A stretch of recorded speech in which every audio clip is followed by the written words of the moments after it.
Number 1 that is general about NCC. इस chapter से आपके 5 to 10 मार्क्स के आपके क्वेश्चंस आते हैं, जो कि बहुत इंपॉर्टेंट है क्योंकि डायरेक्ट क्वेश्चंस होते हैं एंड बहुत ईजी चैप्टर है। लाइक एक बार आप पढ़ोगे तो आपको आराम से समझ में आ जाएगा। ठीक है, तो शुरू करते हैं। ध्यान से केवल देखते रहना, चीज़ें मेमोराइज करने का ट्राई करना, पूरा कंसंट्रेट होकर रिलैक्स होकर बैठ जाओ एक जगह पे एंड चुपचाप से वीडियो देखना। ठीक है, ओके, ठीक है। सबसे पहले बेसिक्स ऑफ एनसीसी देखो। बेसिक बेसिक क्या होता है एनसीसी की फुल फॉर्म सबको पता है, नेशनल कैडेट कोर।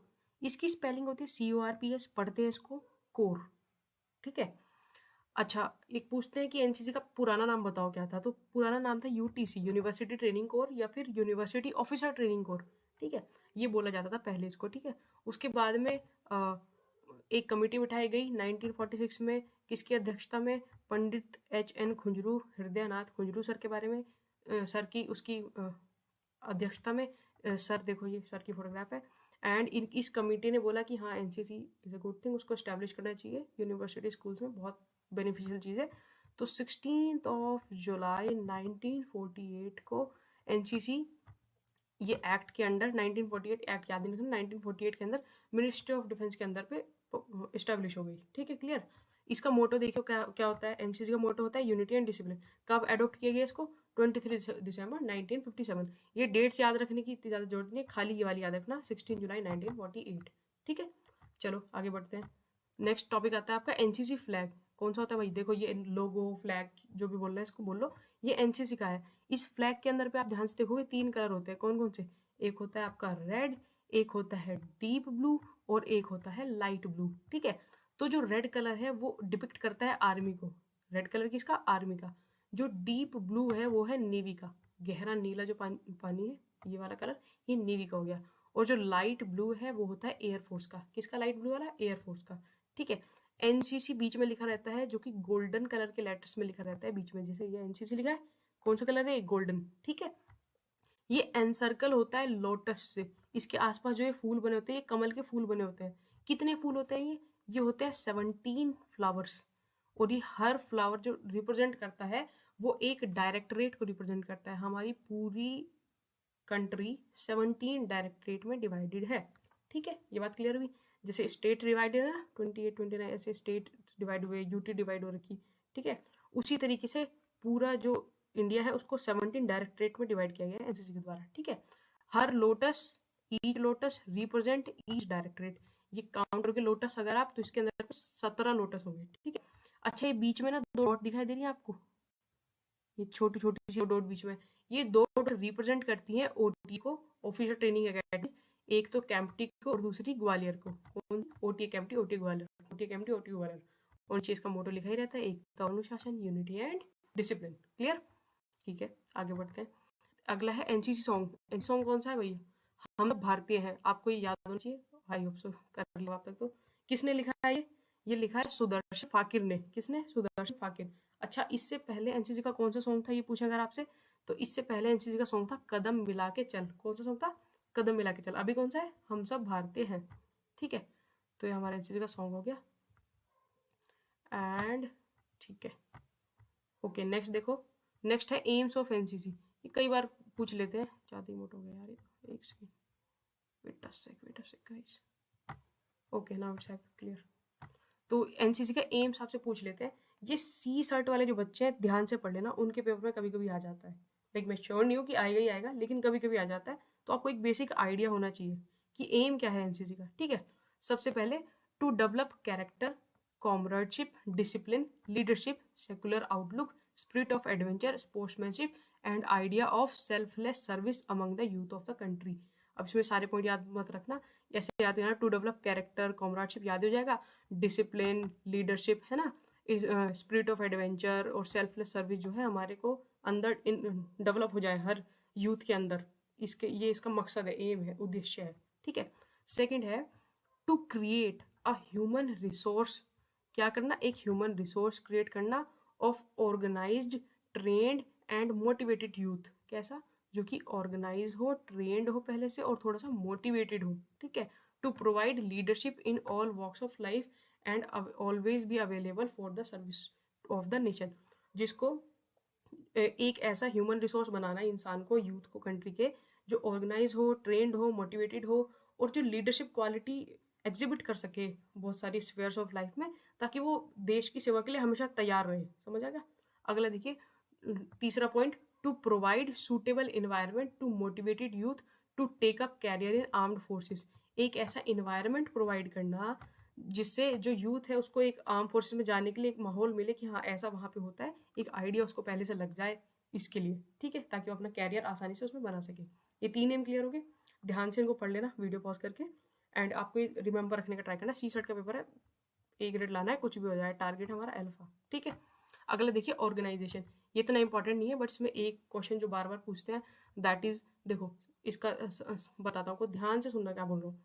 सबसे ऊपर जो होता है, जैसे एनसीसी का ये पिरामिड हो गया, ठीक है, तो इसमें सबसे टॉप का जो अधिकारी होता है एनसीसी जिसके अंदर पे आती है, वो होता है DG NCC, director general of NCC, और इसकी रैंक होती है लेफ्टिनेंट जनरल। कौन सी रैंक होती है? लेफ्टिनेंट जनरल, ठीक है।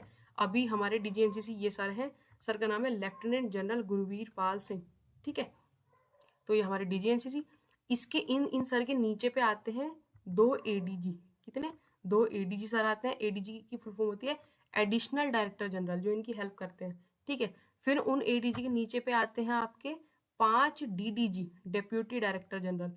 फिर उन 5 डेप्यूटी डायरेक्टर जनरल के अंडर पे आते हैं आपके ये 17 डायरेक्टरेट। अभी अभी बताया था ना कि कितने डायरेक्टरेट होते हैं? 17। ये 17 डायरेक्टरेट उनके अंदर पे आते हैं, ठीक है। फिर उन डायरेक्टरेट को फर्दर डिवाइड किया जाता है ग्रुप हेडक्वार्टर्स में। किसमें? ग्रुप हेडक्वार्टर में डिवाइड किया जाता है, और ग्रुप हेडक्वार्टर फर्दर डिवाइड होते हैं यूनिट्स में। थोड़ा सा क्लियर हुआ? देखो, जिस जैसे जहाँ पे आपने एनसीसी ले रखी है ना, वो आपकी छोटी सी यूनिट हो गई। जैसे मेरी थी 1 डेली गर्ल्स बटालियन, 1 डीजीबीएन, ठीक है, ये हुआ। तो उस यूनिट का कोई हेडक्वार्टर होगा, जैसे हमारा कीर्ति नगर है, आपका ऐसा कोई हेडक्वार्टर होगा, ठीक है। उस हेडक्वार्टर के ऊपर आएगा आपकी डायरेक्टरेट, ठीक है। उस डायरेक्टरेट के आएंगे ऊपर आएगा आपका डेप्यूटी डायरेक्टर जनरल। फिर उन डेप्यूटी डायरेक्टर जनरल सर के ऊपर कौन आएगा? एडीजी। मतलब रैंक देख रहे हो, बढ़ती जा रही है। फिर उनसे भी ऊपर टॉप पे कौन आएगा? DG, director general of NCC. Clear हो गया? इनकी रैंक याद रखना, डीजी के रैंक पूछते हैं आपसे क्या है? Lieutenant general. क्लियर हुआ? ये स्ट्रक्चर क्लियर हो गया मेरे ख्याल से, ठीक है। आगे बढ़ते हैं। नेक्स्ट देखिए, एनसीसी स्टाफ। एनसीसी स्टाफ मतलब कौन कौन लोग आपको वहाँ पे सिखाते हैं? वहाँ पे होता है regular officers drawn from 3 services, मतलब जो एयरफोर्स, नेवी, आर्मी में से जो जो अच्छे अच्छे ऑफिसर्स होते हैं वो वहाँ पे आते हैं आपको चीज़ें सिखाने के लिए। होल टाइम लेडी ऑफिसर्स होती हैं जिनको WTLO बोलते हैं। एसोसिएट एनसीसी ऑफिसर्स होते हैं जिनको ANO बोलते हैं। GCIs होती हैं, girls cadet instructor. PI staff होता है जिसको परमानेंट इंस्ट्रक्शनल स्टाफ बोला जाता है। ये सिविलियन ग्लाइडिंग इंस्ट्रक्टर होते हैं, ठीक है। ये ग्लाइड करने इसको एयर में, नेवी वालों के साथ में सिविलियन स्टाफ होता है। जैसे ये सर हैं, ये PI स्टाफ के सर हैं। ये परमानेंट इंस्ट्रक्शन मतलब बच्चों को बता रहे हथियार वगैरह के बारे में, ऐसे जो आपके सर होते हैं। ये एनसीसी का स्टाफ होता है, इसको कहीं नहीं पूछते, बस आपकी नॉलेज के लिए बता रहा हूँ, ठीक है। नेक्स्ट है आपका एनसीसी ट्रेनिंग एक्टिविटीज़। देखो एनसीसी के अंदर पे मेनली 3 टाइप की ट्रेनिंग होती है। कितनी? 3 टाइप की मेन ट्रेनिंग होती है। कौन कौन सी? Institutional training, camp training and attachment training. अब मतलब क्या हुआ इसका? इंस्टीट्यूशनल ट्रेनिंग का मतलब क्या हुआ? जैसे सपोज करो आपका स्कूल है तो उसको हम बोलेंगे एक इंस्टीट्यूशन। आपका कॉलेज है, उसको बोलेंगे एक इंस्टीट्यूशन। तो जो आपको स्कूल के अंदर या कॉलेज के अंदर जितनी भी ट्रेनिंग दी जाती है आपके सीनियर के द्वारा या फिर जैसे भी, वो उसको बोलते हैं हम इंस्टीट्यूशनल ट्रेनिंग। क्लियर हो गया? नेक्स्ट होता है आपका कैंप ट्रेनिंग। ये बहुत सारे कैंप लगते हैं एनसीसी के अंदर पे, तो उन कैंप के अंदर पे जो ट्रेनिंग दी जाती है उसको बोलते हैं कैंप ट्रेनिंग। क्लियर हो गया? तीसरा मेन होती है अटैचमेंट ट्रेनिंग। अटैचमेंट ट्रेनिंग के अंदर पे क्या करते हैं? जैसे हमारा IM हो गया, OT हो गया, कुछ अच्छे अच्छे बच्चों को सेलेक्ट करके वहाँ पे ले जाते हैं, एंड वहाँ पे उनको मतलब उसी माहौल में, मिलिट्री वाले एरिया में, वहाँ पे थोड़ा सा सिखाते, चीज़ें दिखाते कि कैसे कैसे करनी होती है वो सब कुछ। That is attachment training. Clear हो गया? ये naval wing activities and air wing activities, ये एयर वाले और नेवी वाले बच्चों के लिए होते हैं। मेन कितनी होती है? 3। कौन कौन सी? Institutional, camp, attachment. ये पूछते हैं भैया, याद रखना, ठीक है। नेक्स्ट देखो एनसीसी कैंप्स। ये भी क्वेश्चन कभी कभी पूछ लेते हैं 5 मार्कर में, 20 के पेपर में, कि 5 कैंप बता दो एनसीसी कौन कौन से होते हैं। तो बहुत ईजी है। एनुअल ट्रेनिंग कैंप होता है ATC, सेंट्रली ऑर्गेनाइज्ड कैंप हो गया आपका, एडवांस लीडरशिप कैंप हो गया, थल सैनिक कैंप हो गया, वायु सैनिक कैंप, नौ सैनिक camp, rock climbing camp, trekking camps भी लिख सकते हो, EBSB भी लिख सकते हो, यूथ एक्सचेंज प्रोग्राम लिख सकते हो, नेशनल इंटीग्रेशन कैंप भी लिख सकते हो, RDC लिख सकते हो, PM रैली लिख सकते हो, CM रैली लिख सकते हो, attachment to IMA and OTA लिख सकते हो, ठीक है। क्लियर हुआ? ओके। अगला देखो सोशल सर्विस। अच्छा, एक क्वेश्चन पूछ लेते हैं कि social service activities done by NCC cadets, 5 बता दो, कोई सी 5-7 बता दो, ऐसे करके डायरेक्ट क्वेश्चन आता है।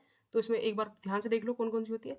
जैसे ट्री प्लांटेशन ड्राइव हो गया, वो करते हैं हम social service activity. Blood donation drive हो गया, ओल्ड एज होम्स में जाके उनकी हेल्प करना, ठीक है। एडल्ट एजुकेशन, जैसे किसी रूरल एरिया को कोई विलेज विलेज पिक किया होता है, वहाँ जाके उनको एजुकेट करना बच्चों को। कम्युनिटी वर्क जैसे विलेज में कोई ट्रैक इंप्रूव करना है, या फिर सॉरी क्लीनलीनेस, स्ट्रीट की सफाई करनी है या पॉन्ड्स की सफाई करनी है, जैसे एक घाट की सफाई कर रहे हैं क्लीनलीनेस ड्राइव में। ये ब्लड डोनेशन का फोटो लगा रखा है, ब्लड डोनेट कर रहे हैं लोग, ठीक है। ऐसे ही डिजास्टर रिलीफ प्रोग्राम्स हो गए, एड्स अवेयरनेस प्रोग्राम हो गया, पोलियो अवेयरनेस प्रोग्राम हो गया, कैंसर अवेयरनेस प्रोग्राम हो गया, है ना। ये सारे कुछ सोशल सर्विस एक्टिविटीज है जो एनसीसी कैडेट्स के द्वारा की जाती हैं, ठीक है। क्लियर हो गया बात? अच्छा, अब ये वीडियो ख़त्म, एंड मेरे एक सवाल का जवाब दो। जो एडीजी होती है उसकी फुल फॉर्म बताओ कि पहले क्या होता है। मैं आपको 2-3 क्वेश्चन दे रहा हूँ, ये कमेंट बॉक्स में मुझे आंसर करिएगा आप कि आपने वीडियो ध्यान से देखी, याद हुई कि नहीं हुई। एडीजी की फुल फॉर्म बताना पहला, ठीक है। दूसरा बताना डीजी एनसीसी का नाम और उनकी रैंक, डीजी एनसीसी का नाम विद उनकी रैंक, ठीक है। और बता, कमेंट बॉक्स में लिखना तीसरा आपका कि जो मेन ट्रेनिंग होती है एनसीसी की, जो ट्रेनिंग होती है वो कौन से 3 टाइप की होती हैं, ये ट्रेनिंग आप मुझे लिख के बताएंगे, ठीक है। अब देखते हैं किसने वीडियो बढ़िया से देखी है। एडीजी की फुल फॉर्म बताओ, डीजी एनसीसी का नाम बताओ विद रैंक, एंड 3 टाइप की कौन सी ट्रेनिंग होती है वो मुझे बता दो। बाकी ये पूरी वीडियो आपको मुझे लगता है अच्छे से क्लियर हो चुकी है कि हमारे टारगेट अल्फा बैच चल रहा है, एंड इसी तरह चैप्टर जो है मेन सारी चीज़ें आती जाएंगी। कंटिन्यूशन में रहिएगा, चीज़ों को बार बार रिवाइज करते रहिएगा, अदरवाइज आप भूल जाएंगे, ठीक है। आज के लिए इतना ही, मिलेंगे नेक्स्ट वीडियो में, तब तक के लिए जय हिंद।